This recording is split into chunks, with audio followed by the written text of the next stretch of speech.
No começo de abril de 2001, circulou em círculos muito restritos um relatório peculiar. Um satélite de reconhecimento dos Estados Unidos teria captado no setor oriental do continente antártico um sinal estranho, uma irregularidade no subsolo que não combinava com formações naturais daquela região. O registro indicava linhas retas e uma geometria difícil de atribuir ao acaso. Em outras palavras, algo enterrado sob camadas e camadas de gelo e rocha poderia ser artificial. As informações, classificadas com o mais alto nível de sigilo, não deveriam sair de determinados gabinetes em Washington. Mas, como costuma acontecer quando o assunto desperta curiosidade de cientistas e militares ao mesmo tempo, ecos do achado acabaram cruzando o Atlântico.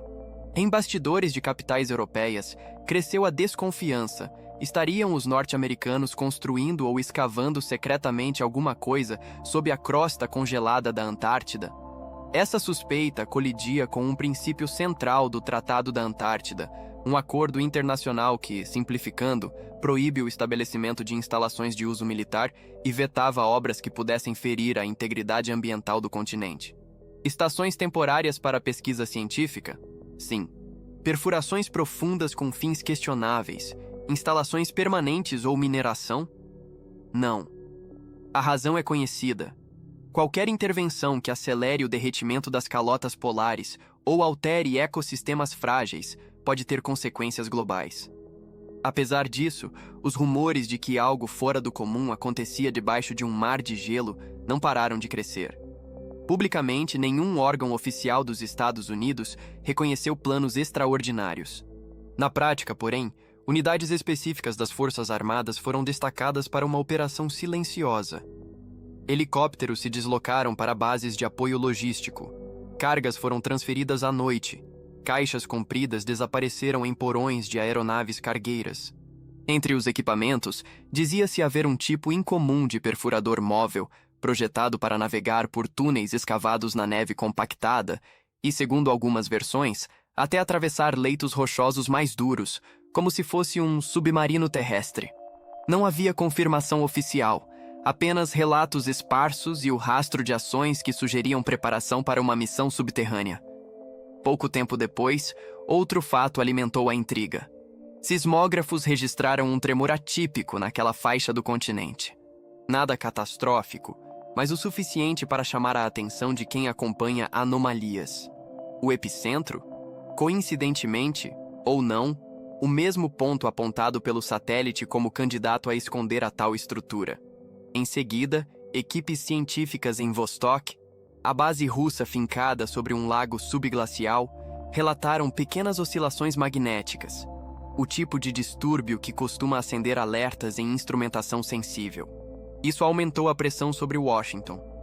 Com dados de terremoto e magnetismo, parceiros europeus ficaram ainda mais convencidos de que havia algo substancial sendo feito ou encontrado sob o gelo. A história até chegou a tocar as bordas da imprensa. Por algumas semanas, jornais nos Estados Unidos e na Europa tropeçaram em notas sobre movimentações anômalas nos canais logísticos do programa Antártico, e colunistas mais ousados insinuaram que havia um projeto não declarado em curso. Mas veio 11 de setembro de 2001. O mundo girou de imediato para o eixo do terrorismo, guerras e segurança interna. Tudo que não tivesse relação direta com a nova agenda foi engolido pelo tema que dominaria manchetes por meses. O suposto achado antártico, com seus sinais misteriosos, evaporou da pauta. Passou-se um ano. Em novembro de 2002, uma equipe de televisão da Califórnia seguiu para o sul com um objetivo simples: gravar uma reportagem sobre clima extremo e bastidores da ciência no gelo. Era para ser uma pauta de curiosidades, com imagens impressionantes de ventos cortantes e a vida em bases remotas. Não foi. O contato com o grupo foi interrompido e, de repente, ninguém atendia rádio, satfone, nada. Diante do silêncio, os Estados Unidos montaram uma operação de busca. O que essa equipe de resgate teria achado alimenta histórias até hoje. Um cartão de memória contendo imagens da equipe desaparecida e, entre os arquivos, uma sequência tremida que, segundo quem a viu, mostrava uma abertura artificial no gelo, uma passagem escurecida descendo para o nada, e mais abaixo, algo que parecia não ter sido feito por mãos modernas. A peça central dessa narrativa é uma máquina, não uma escavadora convencional. Nos depoimentos de quem afirma ter tido acesso à gravação, tratava-se de um objeto frio, metálico, com superfícies que lembravam lâminas e canais, parcialmente incrustado no gelo antigo. O mais perturbador, repetem os relatos, era a sensação de idade. Pelos cálculos de glaciologistas, para que a camada onde repousava atingisse aquela espessura, teriam sido necessários muitos milênios. Ninguém arriscou uma data exata, mas o número que circula é eloquente. Pelo menos 12.000 anos. Talvez muito mais. O desfecho imediato foi previsível. O material foi recolhido, classificado e levado.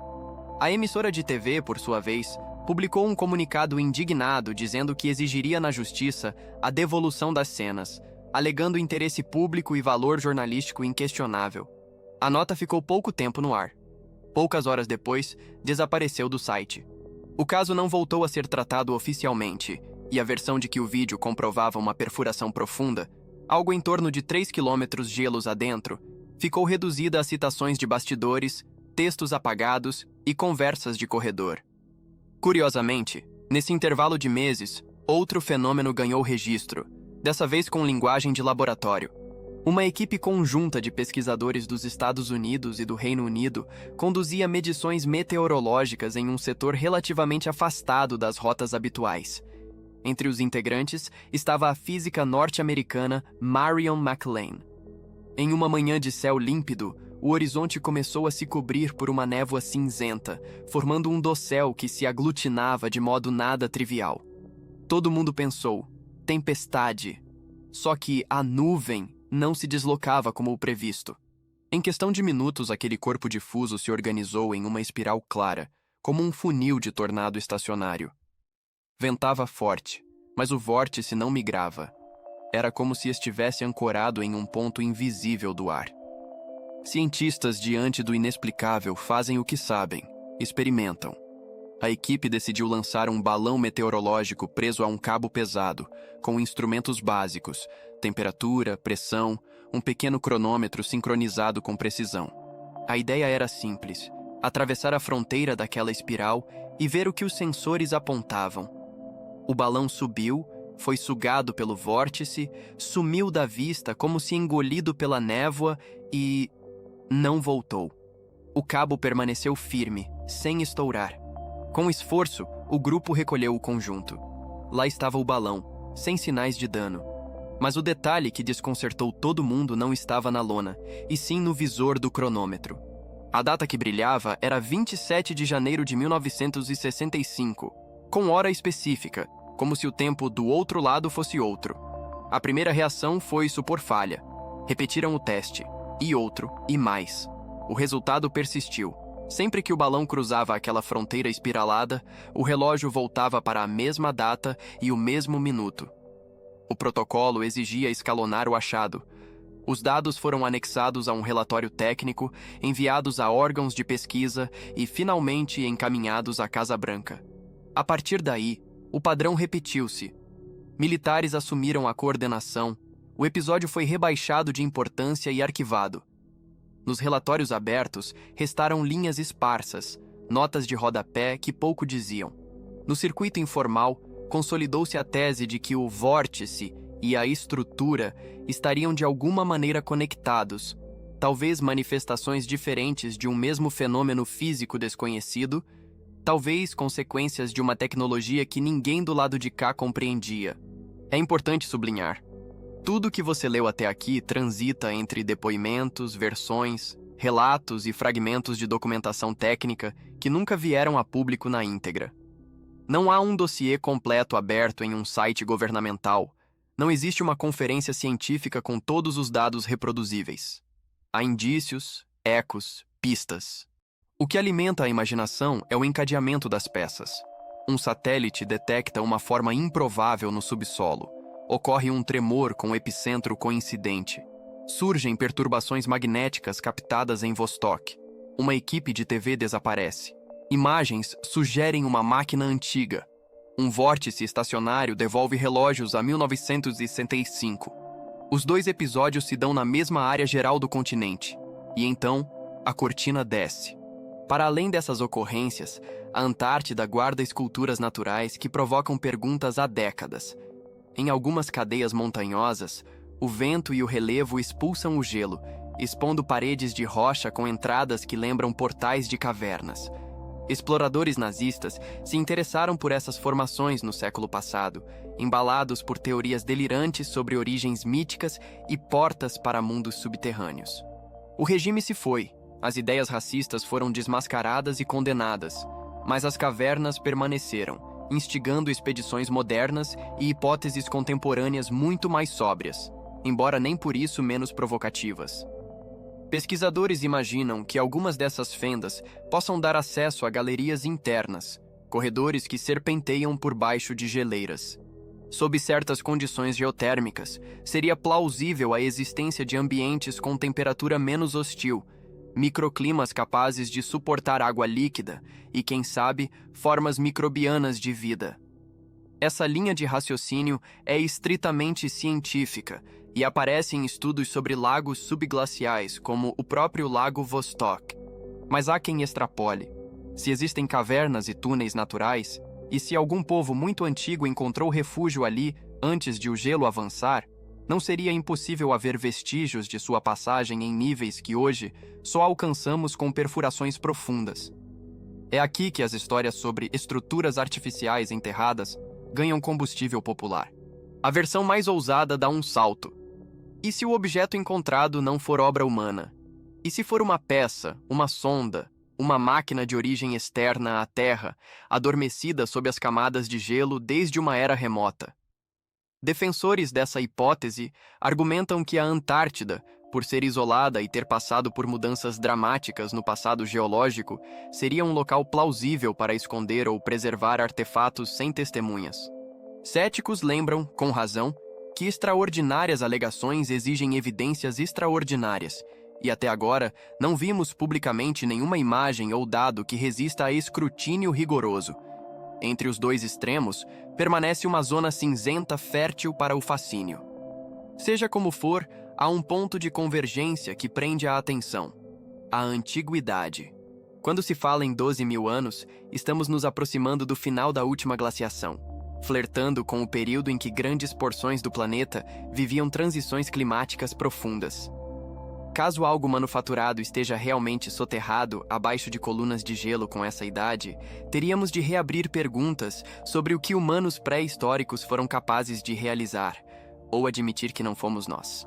Em qualquer dos cenários, a arqueologia, a geologia e até a história cultural teriam de se reorganizar para integrar um elemento que, até hoje, pertence apenas ao terreno do rumor. É fácil entender por que estudos assim, quando existem, raramente se tornam públicos de imediato. Há variáveis estratégicas, interesse militar, competição entre potências, tecnologia de detecção.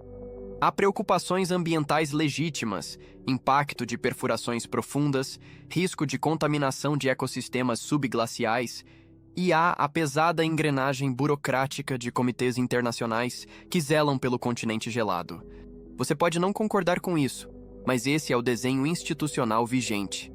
A Antártida é regida por um conjunto de nações e por protocolos que, ao mesmo tempo, protegem e travam.